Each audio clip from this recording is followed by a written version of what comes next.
It's a small. Oh, I made a cheese crisp in it.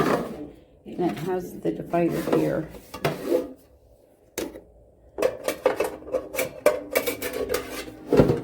It goes in like here to separate if you have two different types of foods. I noticed that it doesn't heat evenly to distribute, but it does have a little on thing like that. Nothing digital.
So I actually used this product recently in my shopping videos to get like extra footage. So I will share a clip